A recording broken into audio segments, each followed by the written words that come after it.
Hey everyone, first off, we at the Familiar Strange want to acknowledge and celebrate the first Australians on whose traditional lands we are recording this podcast, and pay our respects to the elders of the Ngunnawal and Ngambri peoples, past, present and emerging. Let's go.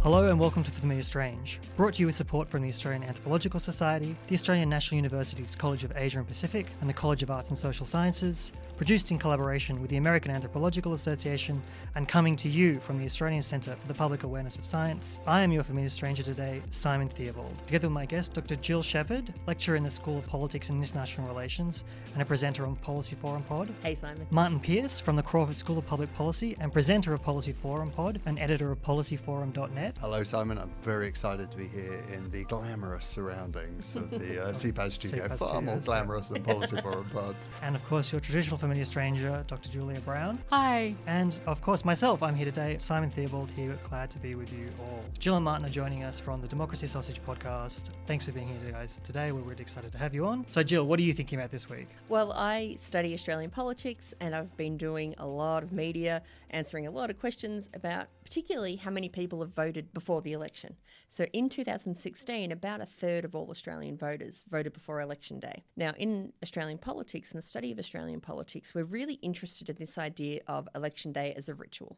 And we've just recorded our other podcast, Democracy Sausage, and it's the joke, right? You go and have a sausage on election day. Everyone gets together. At my daughter's primary school, we fundraise with the election day sausage sizzle. And I've been thinking about this a lot. That what happens when we don't all vote on election day? Maybe half of all voters will vote before the election at a pre-poll booth. It's really unexciting, right? You sort of turn up and it's just some government building. But when we stop voting on election day at the local primary school, there's no kind of fate, there's no children running around, there's no dogs. Is that going to change something about the ritual nature of Australian elections? And what are we going to lose from that? I think that's a really good point, Jill. And I'm wondering about whether or not having pre-polling and voting online is more likely to include people that are less likely to engage otherwise, should they have to turn up on the day as well. So I'm just kind of thinking of the flip side immediately, being absolutely. a bit of a contrarian. But I think it's important to think about how this kind of change might actually perhaps include more people in the ritual, even if what's going on the day itself is less of a community, like a physical community ordeal. Absolutely. I think you bang on. And so I make the argument that pre-polling is good because it's convenient. It lowers the costs of voting for people, particularly older people. And so the people who vote early aren't necessarily angry. It's not like they just cannot wait to turf the government out. It's that... Because that's how I feel. Right? That's how a lot of people feel. And it's a really easy narrative to buy into, but most people, it's because they have physical disability. They don't want to be there on election day where it's hard, you have to line up. So it is about convenience, especially in a system like ours where we have to vote, it's compulsory. But then we all often get that question, right? What happens when we lose the community spirit? So it is a trade-off between inclusion and, I guess, that coming together. What do you think, Martyn? Actually, I've kind of got a question that has popped up. I was listening to another podcast this morning and they were talking about compulsory voting. And they were talking about whether compulsory voting could ever be introduced in the UK. And they said, absolutely not at this stage. It would come across as the state intervening in people's lives. But the flip side of that is they've got a really low engagement rate in voting. So I think it's quite interesting, the Australian system. And I think it would be a shame to lose all the great things that happen on polling day as a result of having compulsory voting and everyone having to turn up and cast their vote. Well, the flip side of compulsory voting, though, is it's been almost like a social compact that the government has made it easier to vote. Do you guys have a sort of anthropological view? As an anthropologist, it's a fascinating social event to be at. So I always make sure that regardless of whoever, even in the ACT local elections, I always hand out how to vote cards just so I'm there for the longest possible period of time. And you get to watch these most amazing social interactions. I think anthropologically speaking, it's a microcosm of society at large, redacted into this single kind of moment. It's an expression, I think, of, in some ways, the least complicated Australian sense of identity that we have. Because there's so much about Australian identity that is really complicated, right? That there's issues about settlement, about racial identity, etc. But at democracy, it's compulsory. Everyone has to be there. And I know we've said that half of voters don't turn up on the day. But when they do come out, the other half, it really feels like there's a kind of a community spirit, I would say. So if that is an expression of national identity, and I think it is, right? I think there's absolutely an argument to be made for that. What happens when those people who have voted early, and they are often marginalised either by age or by physical disability or some other reason, what happens when they can't partake in that? I mean, that seems problematic, right? Because from a political science perspective, it's almost cut and dried. Well, it's better just to let people vote. And if we can let people vote for the 3 weeks leading up to the election, that's good. Anything that lowers the costs of voting. But I think we're probably overlooking something that's lost in that. Shared sense of identity, I think. And of course, you miss out on the democracy sausage. Do you, or do they now hand out sausages at the pre-poll stations? I think at the big ones they do, but it's not the same. It's not the surely, same. Right? And there is something about that shared moment. Yeah, absolutely. There is almost an Australian shared sense of disappointment, of kind of compulsion that everyone has to be here. This is our duty in some ways that I think is lost if you're not there on election day, perhaps. I don't know, maybe we're not giving enough credit to these pre-polling booths. Maybe there is a greater sense of community happening there than Possibly. I have to pre-poll this time, so I'm going to find out. But I am going to really miss it. I think as a kid as well, I remember it was really my first foray into politics at all, being at these election parties with my parents. I had no clue what was really going on, but the significance of what it meant for Australia to elect a new Prime Minister was really only played out at these kind of gatherings. Yeah, absolutely. And because we have weekend voting, we take our kids to the polling booth. So my daughter has these sort of long-running memories now of being dragged along while we vote. And her dad and I used to hand out vote cards and do all of those things. Now I'm in and out, Actually, no, we're usually cooking sausages, which is quite sweet, right? And so I am really going to miss it. Guys, we could talk about this forever. Unfortunately, we have to move on, I'm afraid. Martyn, what are you thinking about this week? Okay, so I have been thinking this week about the values of groups that I belong to. And these are kind of informal values, and these are informal groups as well. I'm not talking about political parties where they have kind of clear policies or something like that. I'm talking about those sort of unwritten values for groups. And some groups I have very little dedication to, but some groups I have a really strong sense of identity with. So I am from London, I'm a football fan, I'm a Crystal Palace fan for my sins. And being a Crystal Palace fan doesn't just mean that you like the team, it means that you share certain values. And again, these are all unwritten, but if you probably put 100 Crystal Palace fans in a room and said, well, what are the values of being a Crystal Palace fan? You'd probably get a broad consensus of what those values are. And those things are something like, well, they're a South London team. They have got some affluent areas around them, but they've got some areas suffering from really, the after effects of austerity. So some really poor areas around them. So it's quite a kind of working class club. It's a very ethnically diverse area, and proudly so. So those are all the kind of values that come with being a Crystal Palace fan. But Crystal Palace, like so many other parts of the broader community, the Crystal Palace fan base recently has seen an attempt to establish a group of fans within there who held views which a lot of fans found quite objectionable. They were quite right-wing, they were anti-immigration, they were fairly racist in their views. And it was really interesting watching the incredibly strong reaction from the Crystal Palace fan base against these people. It wasn't just that they disagreed with the views of these people, it was that they fundamentally thought that they went against the values. So I guess my question for you is, from an anthropological point of view, what happens when the values of a group that you belong to start to change, or even worse, when the values of a group that you belong to change in a way that presents a conflict with values of other groups? Is there something about the way that we take on group membership as part of our own identity? As we talk about social identity a lot in politics, and the way that, say, voters might think of themselves, well, I am Labor. I am a Labor voter, and that's part of my group identity. So if it turns out that a majority of Crystal Palace fans were racist, like if they dominate and you guys, woke Crystal Palace fans get, outnumbered, that would change your own sense of identity, right? Yeah, I think that would be really confronting. I've got to say, as a fan of Crystal Palace, I would feel possibly quite disenfranchised. Would by you that. leave? Would you no longer be a Crystal Palace fan? Well, you can't change your football team. But you take down the Crystal Palace, like pictures that you've got on your wall. I'd have my Crystal Palace tattoo covered over.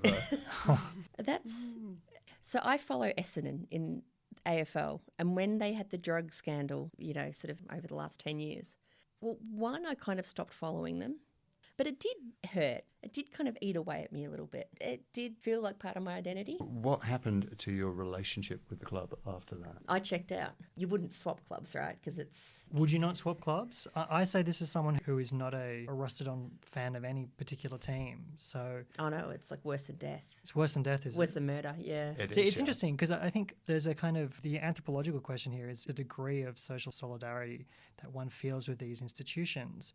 And for me, I'm a big English football fan, soccer in Australia. And when it comes to the World Cup, I always love to watch Australia disgrace itself on the international field. But once Australia's out, I feel no sense of solidarity. I'm like, we're gone. Now let's pick and choose a team from the various ones who are more professionally qualified, perhaps. Germany is a favourite of mine. So do you choose while the competition's happening what team you're going to go for after Australia's out? Yeah, usually. I have no sense of permanent connection to any one team, but I don't identify with football as being part of my identity. Yeah. It's just something that you watch. It's just and something enjoy. that I watch and enjoy. Whereas something like with different kinds of social solidarity, so something for me like politics, however, feels, if we're going to use the term, very tribal for me. And I definitely do identify myself as and perhaps not so much partisan in the sense of I'm a voter of a particular party, but I very much identify with a particular set of policies and politics. It's interesting how much you imbibe that sense of an affinity with others, and how when something goes wrong, as far as we're concerned, it does make that relationship difficult. I think to some degree what we've hit on is that it's always difficult to sever that relationship completely. It's quite hard to really say, I'm absolutely no longer associating with them. I mean, is there any situation you could be in where you were no longer a Crystal Palace fan? There is no situation I could be in where I am no longer a Crystal Palace fan, but I can certainly see a situation if that group had been successful in terms of infiltrating the broader fan base, and all of a sudden the broader fan base became very right-wing, anti-immigration, quite right-wing, I would really struggle to feel the same sense of loyalty and love and association I have with the club after that. We could continue talking about this forever once again. Welcome to the Crystal Palace pod. Oh, well, Julia, what are you thinking about this week? So I've been wondering about how Australia's dismal mental health care system situation is perhaps an indicator of how the public engage with government issues. And this came about because I was talking to Dr Sebastian Rosenburg, who's over at the Centre for Mental Health Research and the Brain and Mind Centre at University of Sydney, about accountability in mental health care systems. And he was explaining to me how Australia has gone from being a world leader of mental health care in the 1980s to being pretty much defective. And this has been recognised in 2006. There was a national action plan, but problems remain, he says, in part because all the plans and policies that are put in place are not actually reviewed, and the focus is always, including from the public, on who is paying for it rather than what's working, right? And so, of course, there is some differences between states. So in Victoria, there's a much better outcomes, and this is partly because there are blended community services and NGOs more involved, but it's also to do with more of a public engagement and a collaborative effort between society and government. And so my question is, why generally is, when we're coming up to a federal election and addressing a lot of these kinds of systemic issues, why is funding seen as the answer to these systemic issues rather than people caring about whether current approaches are even effective? Why is there this attitude of let's just put more money on it and things will improve? So I think about the counterfactual, right? What about the issues where money, and accountability, like financial accountability, is seen as huge? Like even in the current election campaign, Labor's talking about its climate change policies. The Liberal government wants to know, well, what's the money? Well, how much are you paying? Where's the kind of accountability? And then I was thinking about other issues like mental health, and I'm thinking about Indigenous health outcomes. And drought funding, when we're in a drought. And we spend a lot of money on drought assistance and I've worked in agriculture, so I've sort of got a bee in my bonnet about this, that isn't necessarily very well accounted for. Is it about taboos? Are some issues just seen as, I guess, outside of the bounds of accountability? And that if we started to ask, well, is this actually good value for money? That might be seen as us saying we don't want money spent on mental health. Yeah, I think that is a big part of it. I think that it is partly because these issues are put into the too hard basket. Because it is only some issues, right? Like mental health and Indigenous health seem really similar. Yeah, in that it's always the government's fault. Like they should be. And that more money will fix it somehow. Yeah. But evidently not, because you keep throwing money at it and it's not working. But let's not do anything different. Let's keep making the same mistakes over and over. Martyn, do you have any thoughts? Yeah, well, I mean, it just makes me think that politicians love a big announcement, right? Big numbers says they are doing something about a particular problem. But it strikes me there are very few mechanisms for reporting back on the success of that money. And, next year rolls around, another election rolls around, and there's another announcement comes out. So there's something fundamentally wrong in terms of the accountability that goes with financial announcements, unless something goes terribly, terribly wrong. You look at. It's interesting because when I think about government accountability, I often feel we are, as a society, increasingly socialised to expect the unexpectable. For me, I expect that a large institution like a government is inherently going to waste some money. That's just the outcome of a system that is that big ultimately. The government is huge.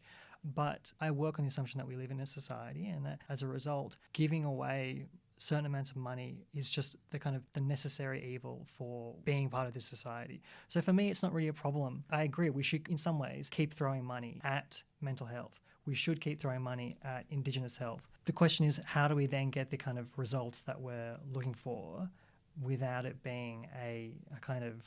Well, this is the thing. We need to review how that money is spent, and we need everyone at a social system-wide level to be actively engaged with this question of accountability. But do we need to review how the money's being spent so much as what the outcomes are? Well, yeah, outcomes tied in with the outcomes as part of the evidence of what's working. I just feel like when people get down to the kind of nitty-gritty of, you spent that money, you're a remote ranger, and you spent X money on beer cans, that means that you can't do that next year, that kind of thing. It becomes a kind of really punitive form of governance as opposed to one that's more kind of generous and allows for, so particularly something like Indigenous health or mental health issues that are not going, at least I, in my personal opinion, aren't going to be fixed by having a really punitive model. You can't fix mental health by holding people down and saying, don't spend this much next year. It's interesting because I didn't think about the punitive aspects, but I guess you're right in that if funding is potentially taken away from schemes that didn't work previously, even though some aspects of those schemes may have been all right,